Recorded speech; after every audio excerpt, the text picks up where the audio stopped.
At the end of each month I do a video on the upcoming indie games for the next month. I got curious about which games from last month were the most popular ones, so I looked into it. Let's take a look at the top 10 most played indie games in March. I'm gonna exclude dating games, as there were like 5 of them in the top 10, and these are not the kind of games I'm interested in at all. The list in this video is based on Steam and the numbers come from SteamDB, so let's get to it. In 10th place we have Age of Water, The First Voyage. It hit an all-time peak player count of 2,286 and have a 24-hour peak of 145 players. It has an 86.9% positive reviews. Very good, I must say. On Twitch, the game peaked on 17,000 viewers. The game is free to play. I don't really know what this game is. It's set in a post-apocalyptic world covered in water. You have a boat, you can fight on it. It's kind of a base builder as well.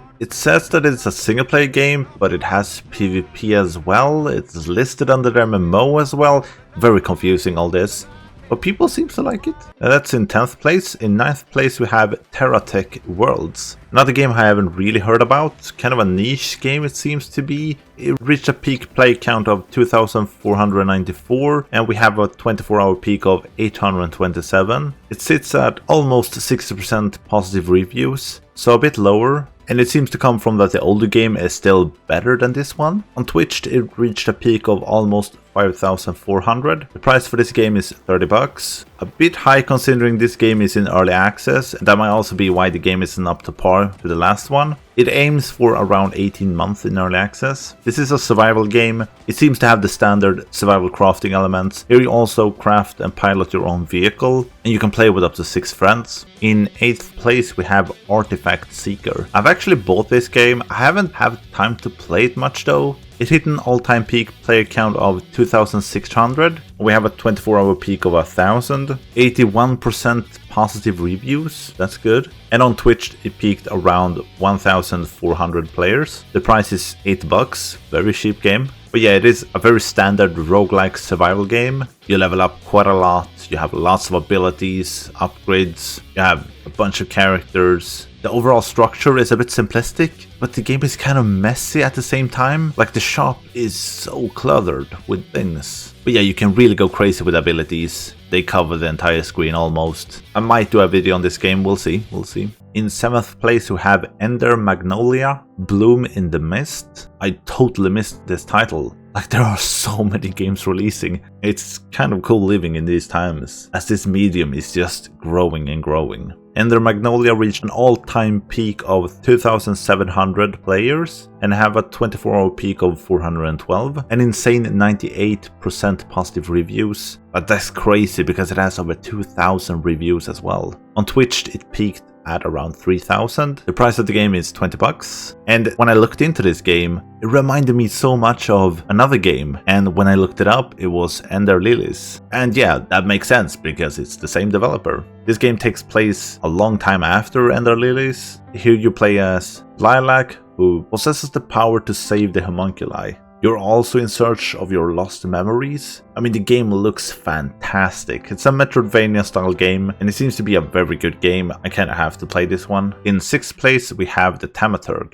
It reached an all-time peak of 2,900 concurrent players and have a 24-hour peak of 253 with an 81% positive reviews. And on Twitch it reached an all-time viewer count of almost 8,000. The price for this game is $35. This is a single-player story-driven RPG with turn-based combat, a world filled with monsters. Feels a bit similar to The Witcher in a sense that you hunt and investigate monsters. You also have a lot of choices when it comes to the story and your choices affecting the rest of the game. It looks great. I am kind of interested in playing this, but there are so many other games that I'd rather play, unfortunately. In 5th place we have Lightyear Frontier. It reached an all-time peak concurrent players of 3,200 and has a 24-hour peak of 634, 87% positive reviews, very good. And an all-time peak on Twitch with 29,000. Damn, that's That's a lot. The price for this game is 25 bucks. This is an open world farming game. It's in early access and will stay there for about a year and a half. I just love the vibrant colors. It looks great. It's set on another planet, which I mean opens up a lot of possibilities, especially for a farming game, as you have these standard farming simulator games. Like a one set in space is perfect, I think. You also pilot these mechs as you farm and explore,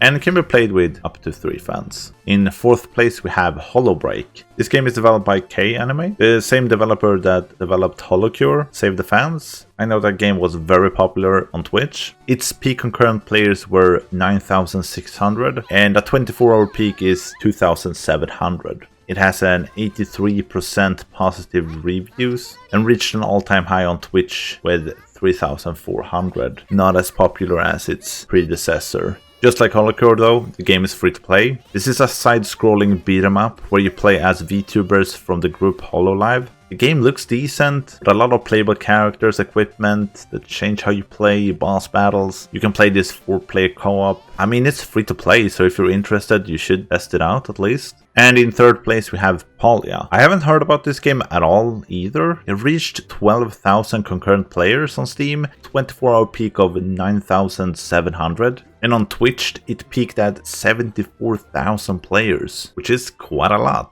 It sits at a 65% positive reviews on Steam. The game is also free to play. The game kind of reminds me of The Sims, but fused with a crafting survival game. Maybe Animal Crossing is a better comparison. You can craft, cook, fish, farm, build your dream house, and you can do it all with friends as well. Not really a game for me, but a lot of people seems to play it at least. In 2nd place we have Outpost Infinity Siege. It reached a concurrent player count of 17,000 and it sits with a 24-hour peak of 15,800. The overall review score have gone up as well. It sits at almost 60%. On day 1 when I played it, it was below 30 I think, or at 30%, so that's good to see. On Twitch it reached an all-time peak of 30,000. The price for the game is 25 bucks. I've done a few videos on the game as I was looking forward to the game very much. I'll link my first impression video because the release of the game wasn't good. The developers have done a massive job of patching the game and fixing many of the issues. But the problem I have with the game is that it was marketed